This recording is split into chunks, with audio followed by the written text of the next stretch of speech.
This is the editor's introduction to Pashukanis' General Theory of Law and Marxism by Chris Arthur. Section 1. Evgeny Branislavovich Pashukanis published his important contribution toward the materialist critique of legal forms in 1924. It remains to this day the most significant Marxist work on the subject. Indeed, such has been the paucity of original work in this area that in Britain the standard reference work is even older. Karl Renner's book, On the Social Functions of Law, a product of the Marxism of the Second International. Needless to say, Pashukanis subjects Renner's theories to severe criticism. The present revival of interest in the theories of Pashukanis forms part of the current renaissance of Marxist debate. This was written in 1978 or 9. More particularly, it is part of a process of recovery of the heritage of Bolshevik thought repressed by the Stalinist bureaucracy and its international supporters. For example, in the field of political economy, the works of Isaac Ilyich Rubin, whose approach has interesting points of contact with that of Pashukanis. The appearance of this English translation of Pashukanis provides a stimulus to the development of a far-reaching theoretical criticism of law, which is essential if a proper materialist approach is to distinguish itself from a radicalism that unconsciously remains imprisoned within a bourgeois frame of reference. The recent trenchant critique of the politics of the judiciary by J.A.G. Griffiths demonstrates the class prejudices of judges, but the Times Literary Supplement reviewer devotes a page to fending off even this level of criticism, maintaining that one must restrict oneself to the criticism of particular decisions in legal terms. Pashukanis' bold perspective on the revolutionary development of post-capitalist society forces criticism to go beyond snipping at, quote, abuses, or denouncing the current content of legal norms. The revolutionary overthrow of capitalist forms of social organization cannot be grasped in terms of a quantitative extension of existing rights. It forces us to project a qualitative supersession of the form of law itself. Section 2.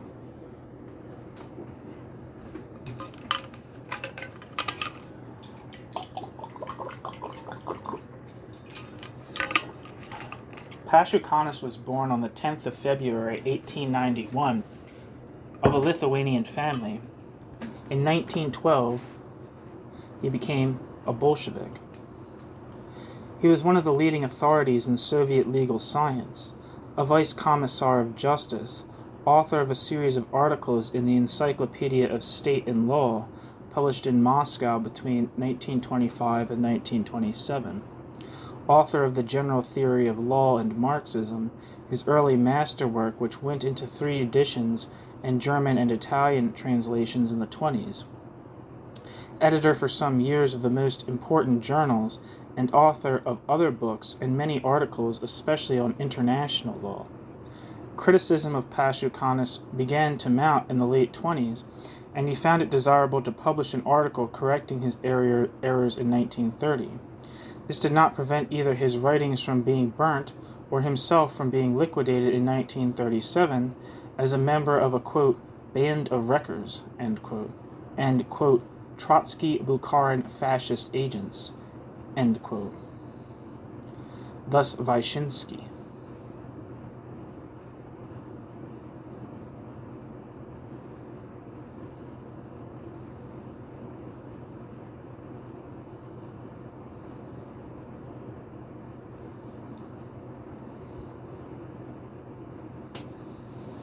After his fall, the usual band of time-serving Philistines and eclectics took over the field.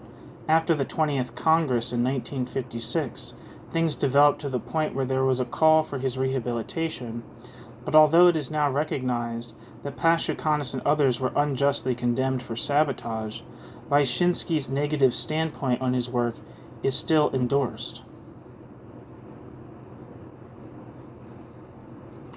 Section 3. One Marxist approach to the critique of law consists in demonstrating the conformity of the content of laws and legal institutions with the material interests of the ruling class. However, what is required in the materialist interpretation of the legal sphere is not merely an investigation of the content of legal regulations, but also a materialist account of the form of law itself. It is easy to point out that modern capitalism could not exist with strict prohibitions against usury. Similarly, it is perfectly obvious that social forces were involved in the struggle over legal limitations on the length of the working day, so graphically depicted by Marx in Capital. Pashukanis embarks on more subtle problems. He analyzes such concepts as, quote, legal norm, quote, legal subject, and so on, which it seems can be taken in abstraction from any specific content. In accordance with the principles of historical materialism, these forms must be grounded in the substructure, but he emphasizes that this does not mean that one can dismiss the purely juridical concepts as, quote, ideological phantasms, end quote. A materialist account of the specific character of legal regulation is required, which explicates it theoretically in terms of its real historical significance as a necessary expression of the economic content of a specific level of the legal structure. Of the social structure. The peculiar problematic of this form must be respected, however much the claims of the ideologists need to be demystified in the light of the material determination of legal forms by the substructure. Until the existing mode of production is overthrown, these ideological forms express the nature of social relationships with a certain validity. The task of a Marxist critique of law is not to prove that juridical concepts are consciously manipulated by bourgeois publicists in order to browbeat the workers, which is indisputable, but to show that in these concepts, social reality takes on an ideological form which expresses certain objective relationships arising from the social relations of production and stands or falls with them. An ideological form cannot die out except with the social conditions which generate that ideological form. The struggle against ideology, however, helps to deprive it of the capacity to mystify the social relationships out of which it grew and to make possible a scientific politics. If law is not explored in terms of law's internal structure, then law's peculiar character will be dissolved away into some vaguer notion of social control. 1 second.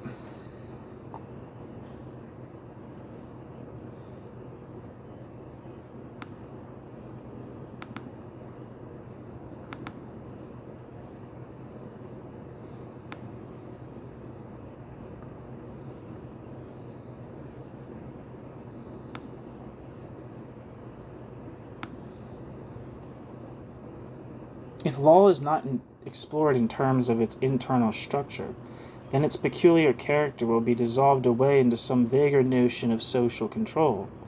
This is all most Marxists provide.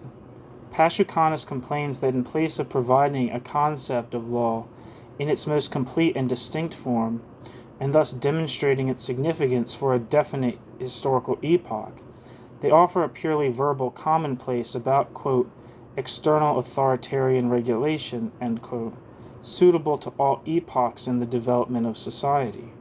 A form of social life which undergoes a process of development cannot be understood through the scholastic categories of genus and species. Like all social forms, the legal system has a historical dimension. Instead of ranging widely over the ages, it is better to focus our attention where law attains its maximum degree of completeness and distinctness. That is to say, it must be analyzed in the context of the appropriate social relations.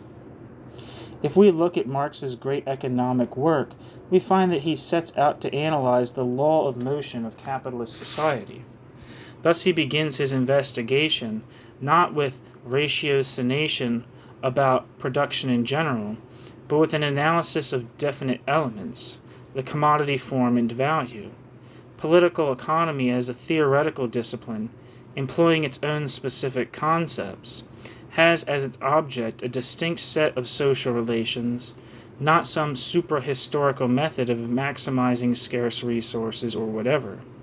Naturally, insofar as economics concerns itself with production and distribution, it is concerned with general features of social life. However, it is quite mistaken to subsume earlier and later modes of production under the same categories. Nothing but trivial tautologies can be produced that way. Furthermore, so long as value relationships are absent, it is only with difficulty that economic activity is distinguishable from the aggregate of functions constituting social life as a unitary whole.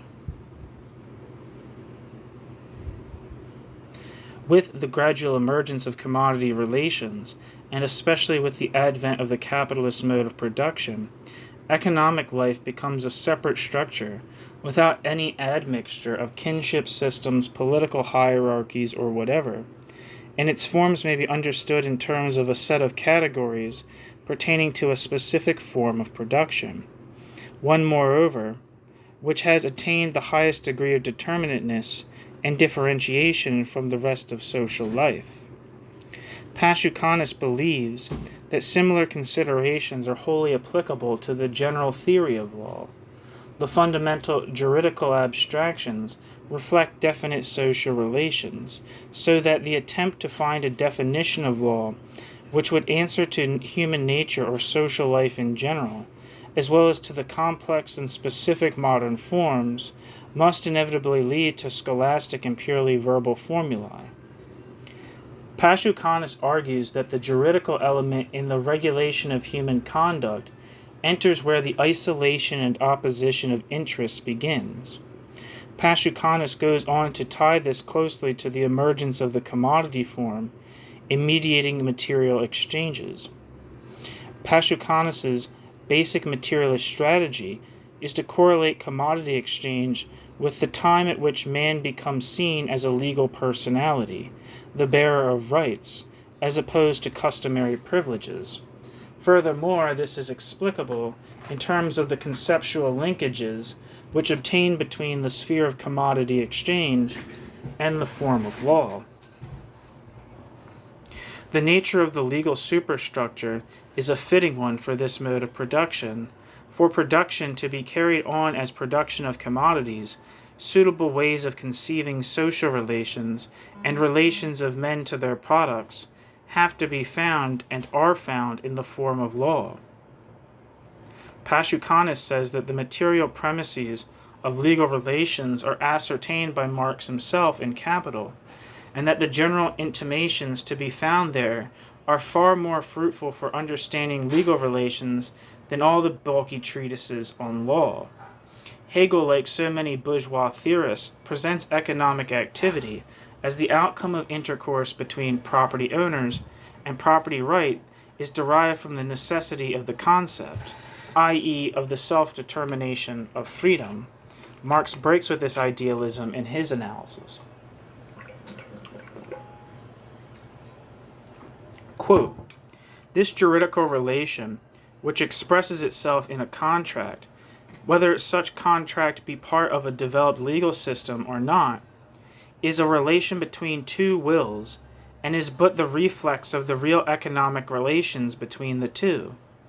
It is the economic relation that determines the subject matter comprised in each such juridical act." End quote.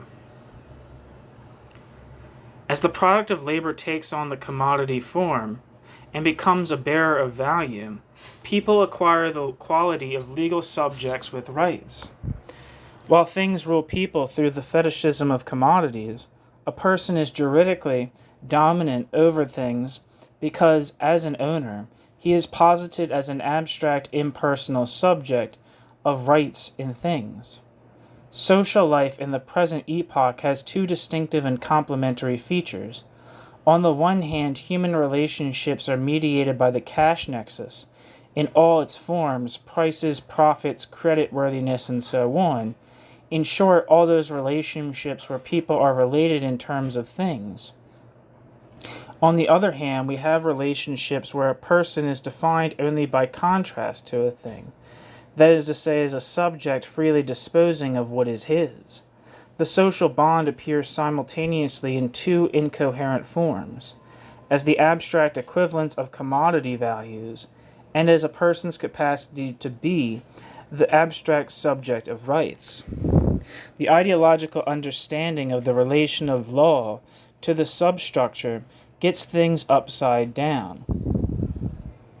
Insofar as perfected commodity exchange is subordinated conceptually to legal forms, from a legal point of view, the capacity to engage in commodity exchange is merely one of the concrete manifestations of the general attribute of a legal capacity to act. Historically, however, it was precisely commodity exchange which furnished the idea of a subject as the abstract bearer of all possible legal claims. It is only in the conditions of commodity production that the abstract legal form is necessary. It is only under conditions of commodity production that the capacity to have a right in general is distinguished from specific claims and privileges. It is only the constant transfer of property rights in the market that creates the idea of an immobile bearer of these rights. Indeed, the abstract capacity of everyone to be a bearer of property rights makes it difficult for bourgeois thought to see anything else than subjects of rights. Legal fetishism complements commodity fetishism. The, quote, commodity exchange school, as it was known, dominated Soviet legal science until the mid-30s. Stuchka, leading representative of the moderate wing, interpreted civil law on the basis of commodity exchange relations, but Pashukanis representing the radical wing went further in claiming that law in general may be so related. Pashukanis appeals here to the example provided by Marx, who analyzes exchange in terms of the labor theory of value, albeit that the price form of commodities extends to cover things which do not contain labor or have no economic function at all. In much the same way, Pashukanis claims that public law relations, for example criminal law, are an extension of forms generated by relationships between commodity owners, albeit that the contents of such public law relations are less than adequate to this form. For Pashukanis, legal forms regulate relationships between autonomous subjects. It is the subject that is the, quote, cell form of the legal system. In bringing out the specific character of such legal regulation of behavior, he contrasts it with technical regulation by arguing that, in the latter, singleness of purpose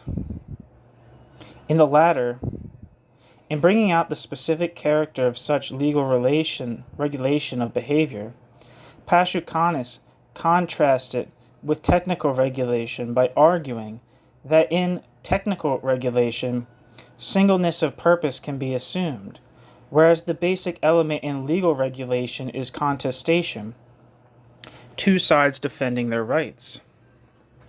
In deliberately paradoxical fashion, Pashukanis says that historically law starts from a lawsuit. Pashukanis illustrates the distinction between technical and legal regulation by assigning to technical regulation such a thing as a railway timetable, and to legal regulation a law concerning the responsibility of the railways to the consignors of freight. Those drawing up the timetable assume that all concerned are interested in the smooth running of the service, whereas those parties to the freight contract have an eye to such things as who should suffer the consequences should something get lost. Rudolf Schlesinger has argued against Pashukanis that states commonly back, quote, technical, end quote, regulations by criminal codes and gives an interesting account of precisely the experience of the railway courts in the USSR to prove this. However, he misses the point, which is that the distinction between the two facets of the matter is not thereby abolished. Clearly, railway courts concerned with the culpability of a negligent engine driver, or the Supreme Court, preventing drivers who have correctly refused to drive unsafe engines from being convicted for sabotage, have to master the relevant technical regulations if their judgments are to be soundly based.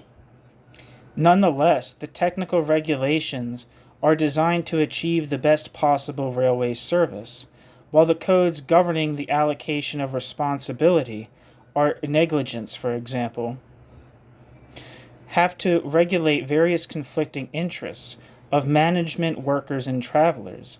Schlesinger considers it utopian to suppose that social organization could ever be a purely technical matter. Conflicts of interest would always occur. Conflicts of interest would always occur. This may be so, but whether the legal apparatus as we know it today would persist is another question. Pashukanis' view that law arises in order to cope with certain competing interests, and that the self-form of the legal system is the subject asserting a claim, may be questioned because it leaves out of account state coercion. It may be said to ignore the fact that his theory does not comprehend such earlier forms as, quote, the king's peace, end quote. It does not focus on the relationships of dominance and subordination found in class societies based on various property relationships. Pashukanis argues that property attains its highest development in the shape of unimpeded possession and alienation only in modern society, and that this freedom of disposition may be closely related to the category of legal subject or legal person. It is only by starting here that one can go on to explain precisely why class dominance in modern society is mediated by the rule of law and the modern state. The procedure is no odder than that of Marx, who starts his exposition in Capital with the commodity in order to arrive later at the concept of surplus value, which is the specific form of appropriation of surplus labor in capitalism, albeit that exploitation existed in non-commodity producing societies. Pashukanis thinks that the view of law as an external regulation imposed by command of authority does not bring out the specific legal character. Pashukanis thinks that the view of law as an external regulation imposed by command of authority does not bring out the specific character of legal regulation. This does not mean that the legal superstructure does not ensure the dominance of the ruling class. However, formally, the courts act as umpires in a lawsuit.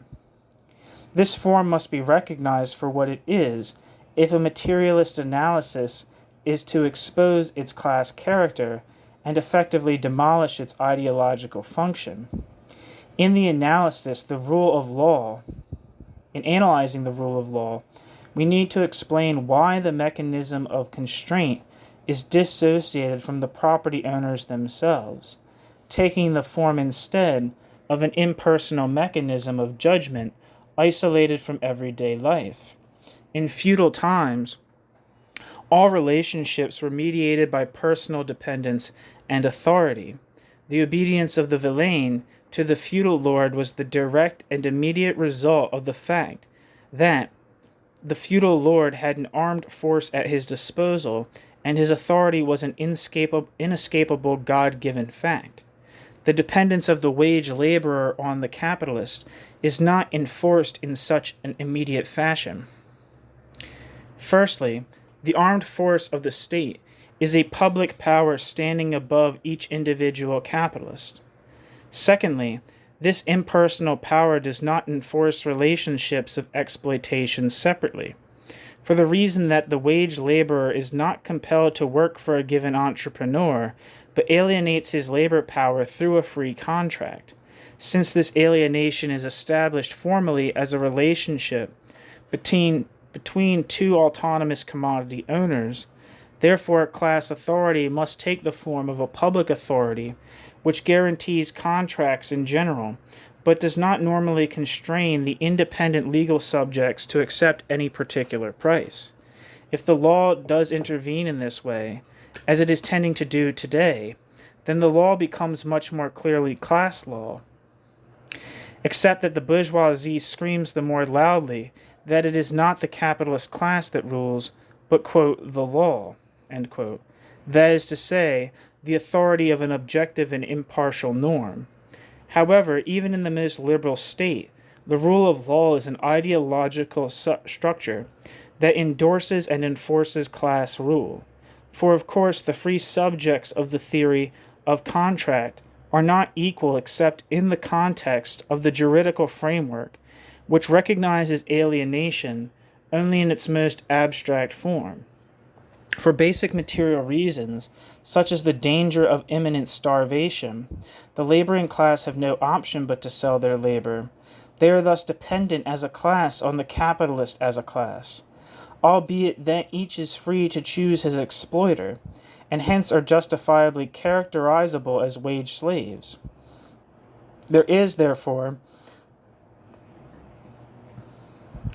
the coexistence of a legal form relating, quote, independent and equal persons, end quote, on the one hand, and on the other the material reality of the rule of one class over another in the bourgeois state, but mediated, as we have seen, through the rule of law. Section 4. The most striking of Pashukanis' positions is his implacable opposition to any concept of, quote, proletarian law. Since he treats law as an historical form which achieves fullest expression in the bourgeois epoch, and which is tied closely to the commodity form, he opposes pseudo-radicalism that talks of the overthrow of bourgeois law and bourgeois law's replacement by proletarian law. For Pashukanis, such a line is implicitly conservative, since it accepts the form of law as supra-historical and capable of infinite renewal.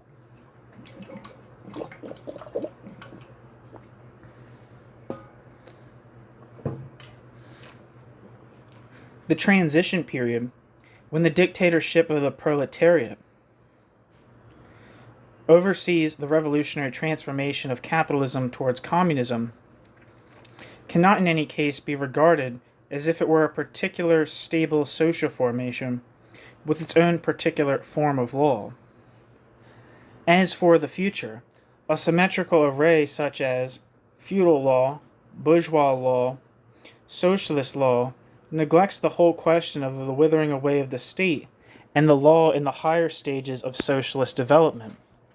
For Pashukanis, the end of the forms and categories of bourgeois law by no means signifies their replacement by new proletarian ones, just as the transition to communism does not mean the new proletarian categories of value, capital, and so on appear as the bourgeois forms die out. Rather, the juridical element in social relations gradually disappears. The objection may be made that even if economic conditions change greatly, certain crimes against the person will always exist. Pashukanis believes that to reason that courts and statutes will always be necessary on this account is to mistake structures which are derived from elsewhere for essential forms in this context. As he points out, even advanced bourgeois criminology sees that antisocial behavior is a social problem with which the jurist is ill-equipped to grapple, burdened as the jurist is with his concepts of, quote, guilt and, quote, responsibility, and subtle distinctions therein. If this conviction has not yet led to the abolition of the criminal courts, this is partly because transcendence of the form of law is associated with a radical deliverance from the entire framework of bourgeois society. As a consequence of his opposition to the idea of a special proletarian form of law, Pashukanis is led to the view that throughout the transition period to socialism, the legal forms retained are, in reality, bourgeois forms. He is able to base himself on one of Marx's texts, Critique of the Gotha Program of 1875, which constituted, in fact, Marx's last important political intervention. Marx's remarks illustrate the interconnection between the form of law and the commodity form. The occasion for Marx's remarks was a reaction to the program of the newly unified German Workers' Party, which stated that, quote, the proceeds of labor belong undiminished with equal right to all members of society, end quote, and demanded, quote, a fair distribution of the proceeds of labor, end quote. Marx seizes straight away on the pious phrase, quote, fair distribution, end quote, in order to reassert briefly the principle of historical materialism. Quote, do not the bourgeoisie assert that the present-day distribution is fair? And is it not, in fact, the only fair distribution on the basis of the present-day mode of production? Are economic relations regulated by legal conceptions, or do not, on the contrary, legal relations arise from economic ones? Have not the socialist sectarians also the most varied notions about, quote, fair distribution, end quote?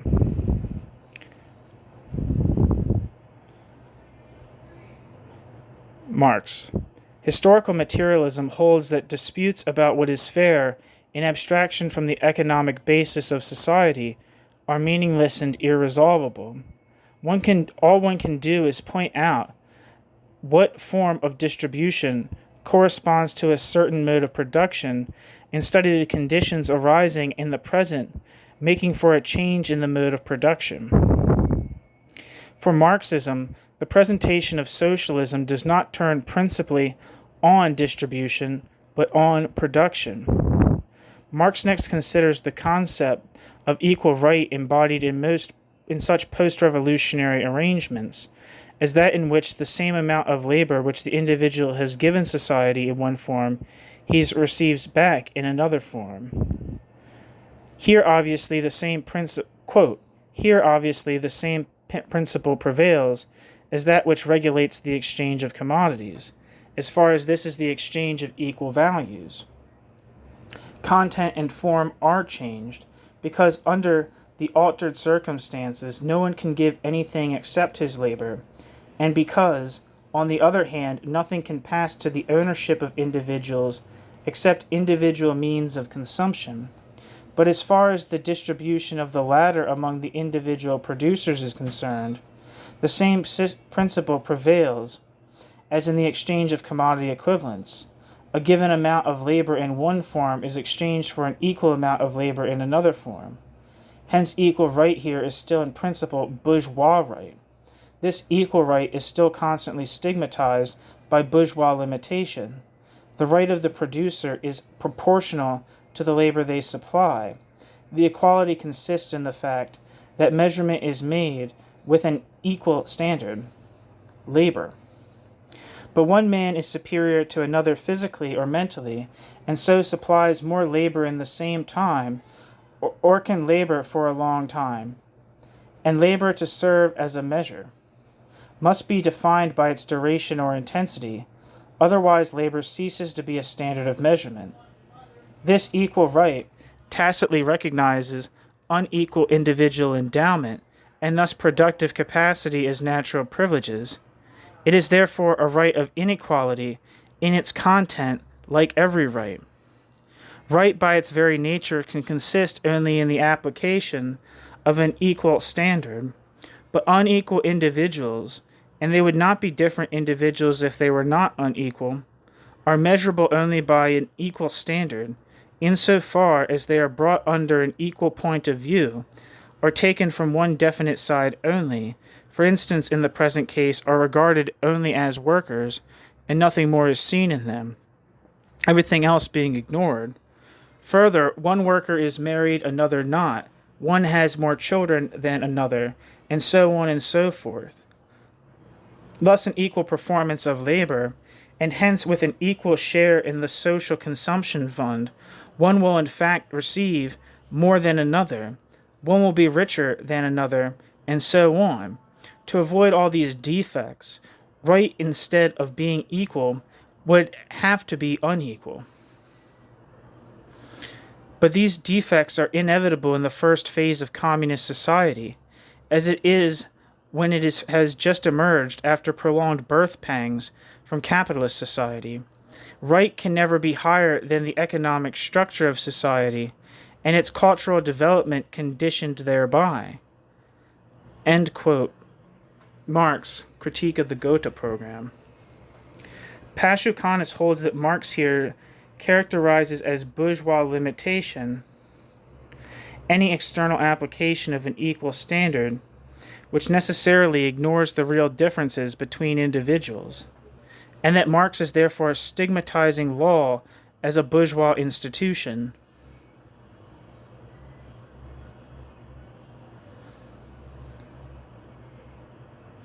There is a subtle dialectic here, for it is not only allegedly, quote, unequal law, but any law whatever that gets caught up in this problem, for by applying the same standard to individuals who differ from one another, that standard in effect treats them differently. That standard in effect treats them unequally. Although Marx does not remark it, the application of the standards that guarantee equal right involves also a center of authority, even when exploitation has been abolished. Lenin takes this up in his analysis of this passage in State and Revolution. Quote, if we are not to indulge in utopianism, he says, we must not think that having overthrown capitalism, people will at once learn to work for society without any standard of right, and indeed the abolition of capitalism does not immediately create the economic conditions of such a change. And there is no other standard than that of bourgeois right. To this extent, therefore, there still remains the need for a state which, while safeguarding the public ownership of the means of production, would safeguard equality in labor and equality in the distribution of products. End quote. Lenin. The eventual destiny of communist society is to pass beyond this whole complex of relationships, exchange of equivalents, equal rights, public authority. However, they are inevitable in the first phase of post-capitalist development, or, quote, socialism, as Lenin labels it, rather unhappily.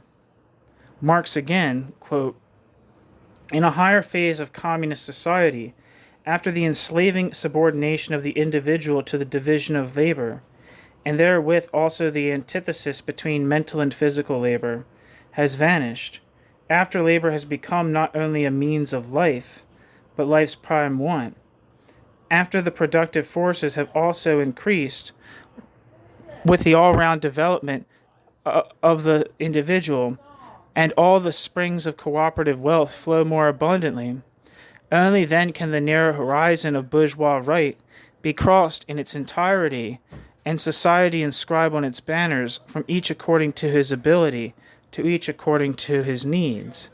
End quote. Marx.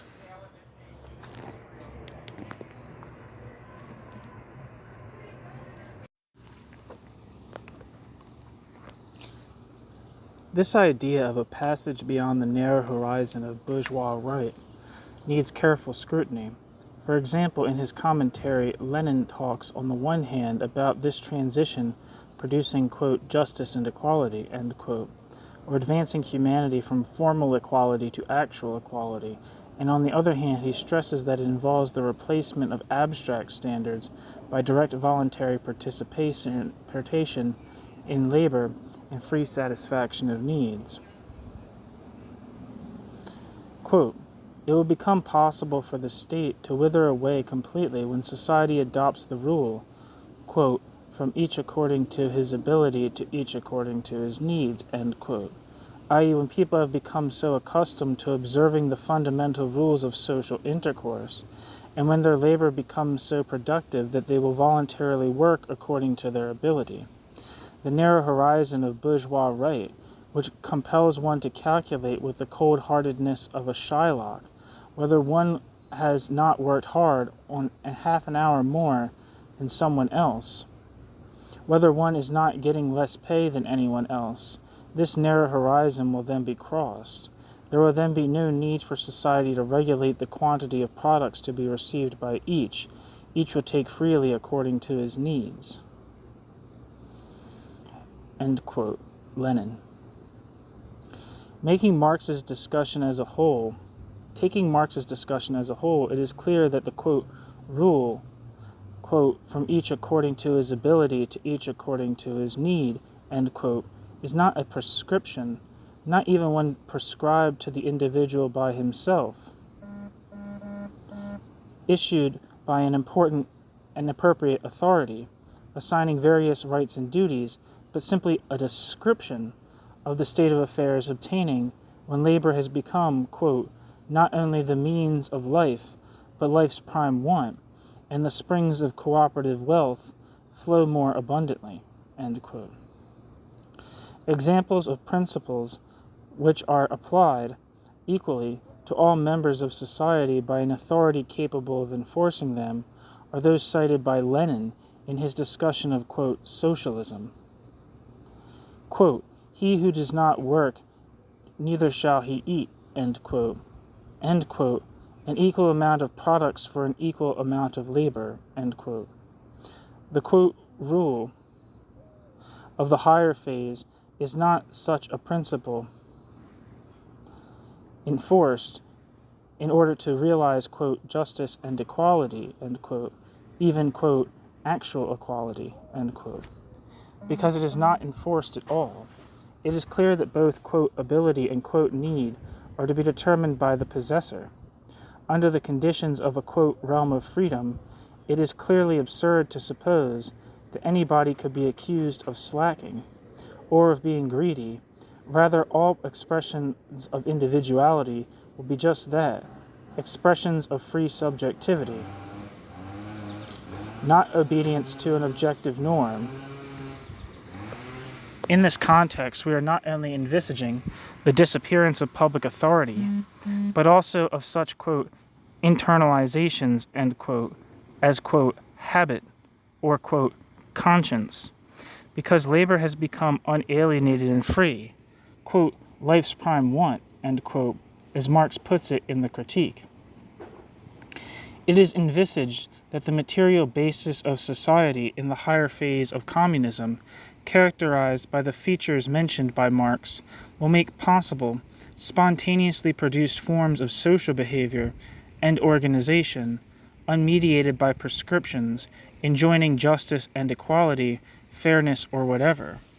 It would therefore be mistaken to read the rule as a rule of equality, which for the first time in history gets beyond treating people from one definite side only, and instead allows for individual differences by taking people as human beings with a varied range of abilities and needs.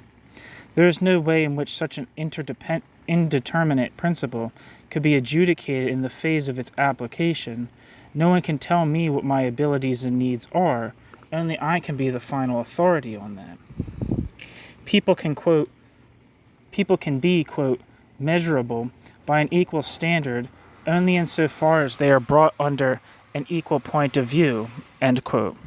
And yet, Marx reminds us, quote, they would not be different individuals if they were not unequal, end quote. In truth, the demand for equality or for equity in economic and legal arrangements does not go beyond a radical bourgeois framework and does not grasp the qualitative break with previous forms that Marx looks forward to. Equality is the highest concept of bourgeois politics. Equality is not accidental that Marx never issued any programmatic declaration for equality.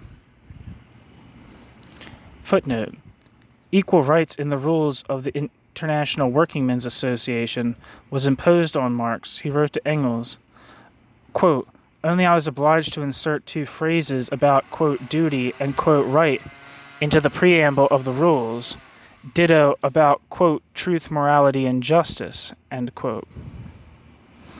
But these are placed in such a way that they can do no harm, end quote. Engels, in his comments on the Gotha program, condemns, quote, the idea of socialism as a realm of equality, end quote, as, quote, a one-sided French idea, end quote, which only causes confusion. End of footnote. It would be interesting to take Pashukanis further and to work out the connections between the equality of units of abstract labor in value exchanges, equality before the law of isolated subjects capable of property rights, equal voting power of abstract citizens in bourgeois democracy, and the common humanity posited in bourgeois ethics as inherent in everyone, in virtue of which all are equally worthy of respect.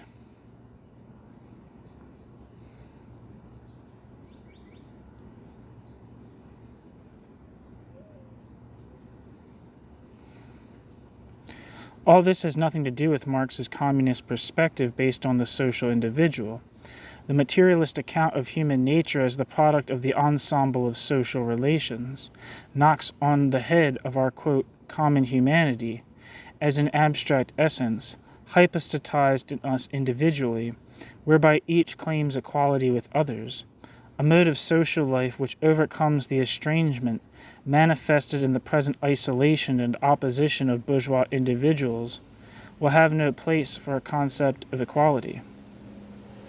The possibility of an imminent critique of bourgeois conditions in terms of, quote, equality no doubt exists because this ideal proclaimed by the French Revolution cannot be fully realized, especially in the context of the dynamics of bourgeois property relations. But this, quote, political conception is beside the point in the positive elaboration of the production and reproduction of communal life under socialism. For Marx, the presentation of socialism turns on the new mode of production rather than on questions of distributive justice, and he complains about the crime of, quote, perverting the realistic outlook by means of ideological nonsense about rights and other trash so common among the Democrats and French socialists, end quote. In the USSR, enormous differences in the standard of living of different strata of society were defended by Stalin, who demagogically called criticism of it, quote, petit bourgeois egalitarianism, end quote. Naturally, we do not defend such abuses ourselves, but we would argue that the main point is not the question of the width of differentials so much as the nature of the political process which determines such questions. In the USSR, the arrogation of power over these decisions by a bureaucratic elite naturally issued in their awarding themselves a high income. But then the USSR is a far cry from the socialism Marx presumes in his discussion. To return to Pashukanis, we see two things. First of all, that there is a close connection between the form of law and the equal standard implicit in commodity production. I'll be over in a second. In production and exchange. Secondly, that there is no proletarian. To return to Pashukanis, he sees two things. First of all, that there is a close connection between the form of law and the equal standard implicit in commodity production and exchange. Secondly, that there is no proletarian stage between bourgeois right and the dying out of law altogether. For law will die out, quote, when an end shall have been put to the form of the equivalent relationship, end quote, a relationship stigmatized by Marx as bourgeois, whereas a society which is constrained to preserve such a relationship of equivalency between labor expenditures and compensation, therefore, preserves also the form of bourgeois law. Oh, okay.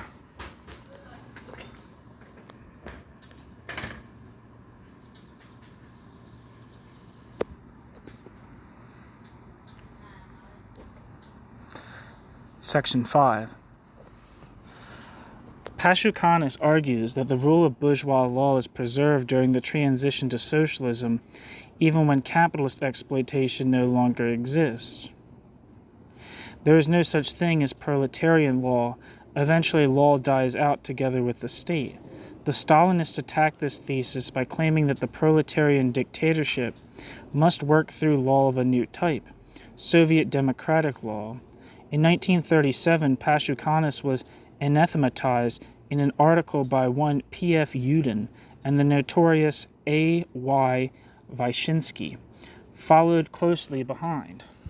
Their main argument was that, quote, the state, an instrumentality in the hands of the dominant class, creates its law, safeguarding and protecting specifically the interests of that class. There is no law independent of the state, quote, for the reason that law is nothing without a mechanism capable of enforcing observance of the norms of law, end quote, within the quote. The quote was by Vyshinsky, I believe. Let me see. Footnote. Vyshinsky, and the quote within the quote was Lenin. It follows that when the proletariat smashed the old bourgeois state machine and created a new revolutionary mechanism of state authority, it, quote, inflicted a death blow on bourgeois law, end quote, according to Vyshinsky. It should be noted that in quoting Lenin's phrase about right being nothing without a mechanism capable of enforcing it, the Stalinists always fail to give the context of this remark, which context is a quite extraordinary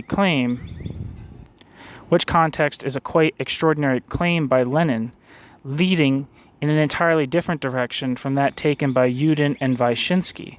In his comments on Marx's point in the critique of the Gotha program about the continued existence of bourgeois right in the transition period, Lenin goes much further than Marx. Quote,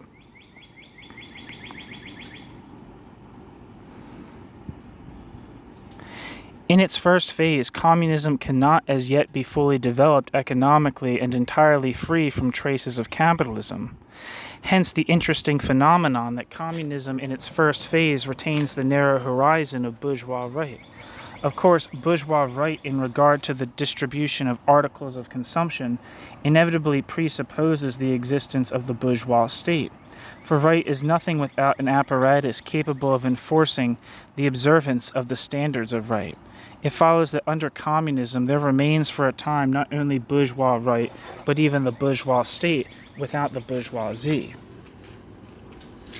End quote. Lenin. As Lenin indicated in his last phrase, this is a paradoxical state of affairs in view of the fact that Lenin is above all the theorist of, quote, smashing the bourgeois state machine, end quote, and of, quote, proletarian dictatorship, end quote. This claim that under communism there remains the, quote, bourgeois state, end quote, seems to throw his whole theory into intolerable confusion.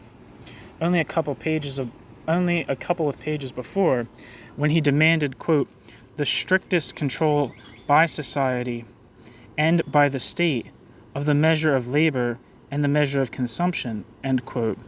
This was to be, quote, exercised not by a state of bureaucrats, but by a state of armed workers, end quote. Lenin reverts to the same formula later. Thus the phrase, quote, there remains the bourgeois state, end quote, remains an isolated reference which is never organically connected with the main drift of his argument. Furthermore, Lenin's conclusion does not follow any. There is no reason why. Furthermore, Lenin's conclusion does not follow anyway. There is no reason why the authority which regulates the distribution of consumption goods should be the bourgeois state. However, if Lenin can argue, quote, bourgeois right, hence bourgeois state, end quote, may not the Stalinists, why may not, However, if Lenin can argue, quote, bourgeois right, hence bourgeois state, end quote, why may not the Stalinists argue with more justice, quote, proletarian dictatorship, hence proletarian law, end quote. Reuten again. The dictatorship of the proletariat is a state of a new type. The law created by that state is law of a new type. Soviet democratic law, which protects the interest of each and every one of the majority of the people, the toilers, end quote. The muddle in the reasoning of the Stalinists consists in their sliding from Lenin's formula that, quote, law is nothing without an apparatus capable of enforcing law, end quote, to the formula that, quote, the state creates its law, end quote. It is true that the proletarian dictatorship is crucial to the transformation of society from a capitalist basis to a socialist basis, and that it uses the legal form to facilitate this. However, no amount of repetition of the platitude that law is nothing without a mechanism of compulsion can establish the larger claim that the state actually creates its law. This claim is, in reality, implicitly idealist. The materialist method would rather locate the conditions which, quote, create laws in the economic base of society. For, as Marx puts it, quote, right can never be higher than the economic structure of society and its cultural development conditioned thereby, end quote. Thus, the fact that the proletarian dictatorship is the crucial, quote, moment, end quote, in the period of revolutionary transformation should not lead to adventurous and idealist conclusions about the omnipotence of state power. What it can accomplish at any time remains limited in extent. This is precisely because a more or less long period of transition is necessary. When Marx speaks of the persistence of a form of bourgeois right through the lower stages, he is emphasizing in the most dramatic way that, quote, right can never be higher, end quote, etc. But it is equally important that this form is under the administration of the proletariat, organized as the ruling class, if the direction of change is to be towards socialism. Lenin is wrong when he assumes that to enforce, quote, bourgeois right, end quote, a, quote, bourgeois state is required. If it was a bourgeois state, not only the form, but the content of the law would be bourgeois through and through. The anti-capitalist content of the law of the transition period is indicated by such measures as the forbidding of markets in means of production and the abolition of exploitation by private capital. These measures have the negative effect of blocking a reversion to capitalist production. However, until the socialist mode of production is capable of a sufficiently abundant supply of goods, we have perforce to put up with a bourgeois mode of distribution of consumer goods and associated legal forms. Rudolf Schlesinger attaches some significance to the fact that the codification of Soviet law occurred at the outset of the new economic policy. Schlesinger holds that the reversion to a free market involved in the NEP, taken together with the codification, encouraged Pashukanis and his school to identify law with bourgeoisification and to project a, quote, utopian disappearance of law when socialism finally arrived.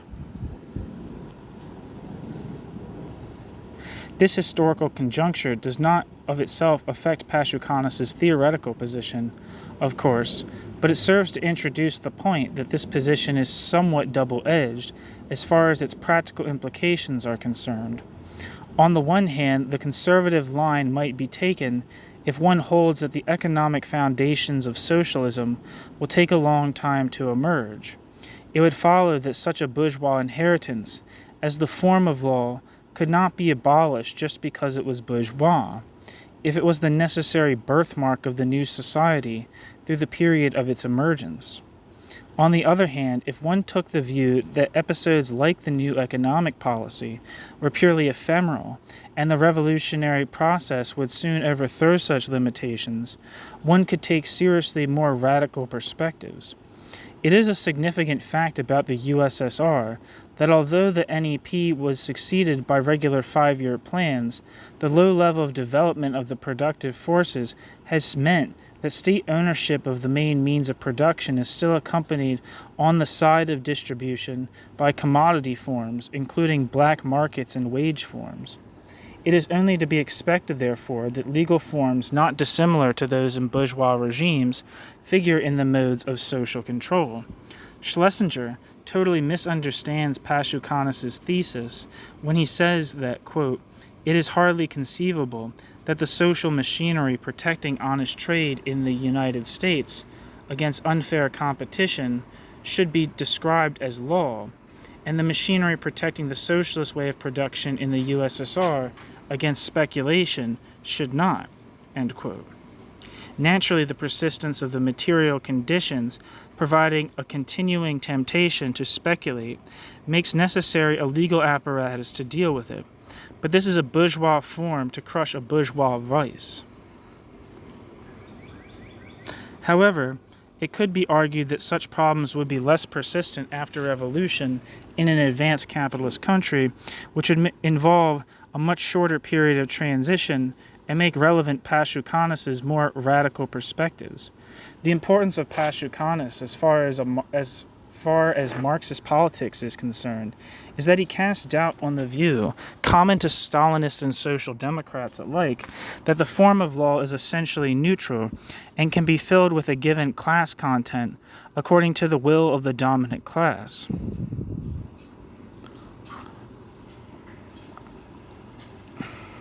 A change in those issuing the laws is all that is necessary for progress. So the Stalinists can continue to operate law in the state, quote, without the bourgeoisie, end quote, into the socialist epoch. And there seems no reason why, as part of some historic compromise, quote, proletarian laws should not be established side by side with those favoring the bourgeoisie. Section 6.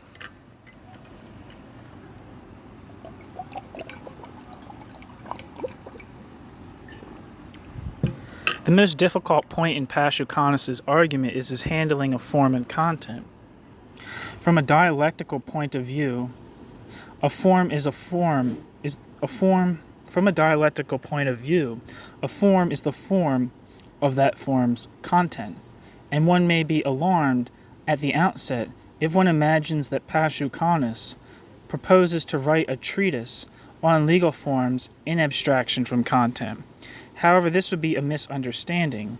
In characterizing law as a bourgeois form, Pashukanis clearly is relating law to a definite material content, the social relations founded on commodity exchange. This is also the basis of his confidence in the possibility of its supersession under communist conditions. A difficulty that arises from a Marxist point of view is that the bourgeois regime is one of generalized commodity production. That is, the bourgeois regime treats labor power as a commodity and pumps out surplus labor from the wage workers.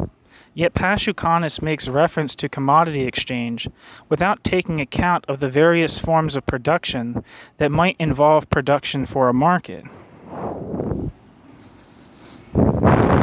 For example, the sphere of simple commodity production by self-employed craftsmen, or the slave labor incorporated in many commodities traded in the ancient world, as well as modern capitalist production based on wage labor.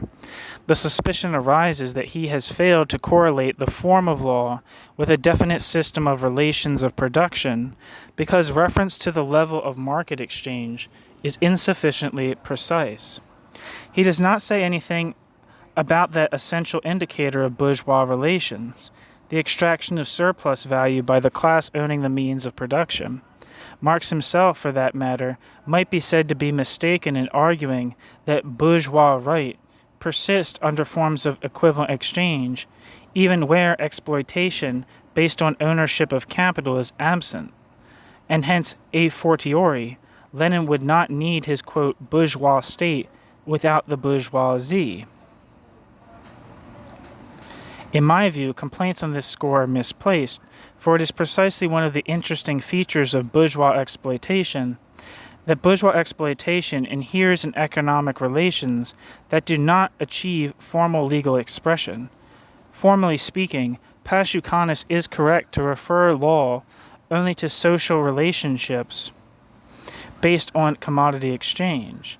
commodity exchange relations did have some weight in the Roman world, hence the possibility of modern codification utilizing Roman law. Yet it is historically the case that such relations have greatest social weight in the bourgeois epoch, when generalized commodity production allows the constitution and reproduction of capitalist domination. Pashukanis should perhaps have laid greater stress on the need to criticize law, not only on the basis of what it shows, the fetishization of the relationship of commodity exchangers, but on what it does not and cannot show, and indeed ideologically cloaks, the inner world of capitalism's appropriation of labor power once labor power has commodity form. The monopolization of the means of production by the capitalist class is an extra legal fact, quite unlike the political economic domination of the feudal lord. The bourgeois legal order contents itself with safeguarding the right of a property owner to do as he wishes with his own property, whether it be the right of a worker to sell his labor power because that is all he owns, or that of the capitalist to purchase labor power and retain the product.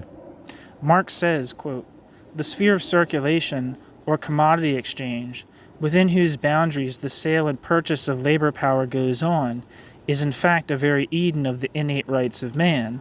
End quote. It is this sphere, with its exchange of equivalents by free persons, that is expressed in juridical relations.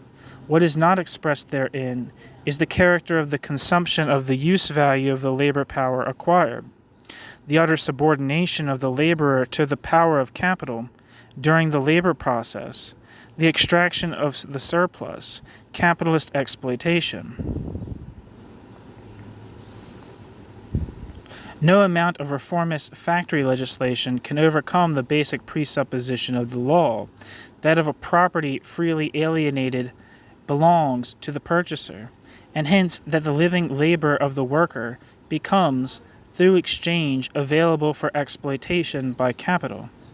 Although a consequence of generalized commodity exchange, the class domination arising is not immediately juridical in character, and is, in fact, disguised by the juridical symmetry of the free exchanges between property owners.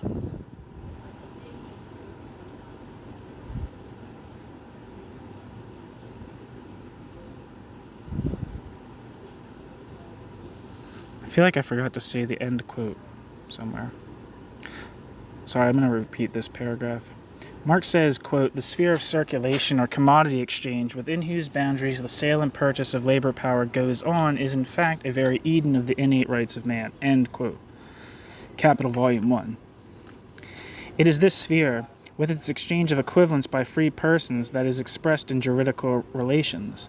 What is not expressed in juridical relations is the character of the consumption of the use value of the labor power acquired, the utter subordination of the laborer to the power of capital during the labor process, the extraction of the surplus, capitalist exploitation. No amount of reformist factory legislation can overcome the basic presuppositions of the law, that a property freely alienated belongs to the purchaser, and hence that the living labor of the worker becomes, through exchange, available for exploitation by capital.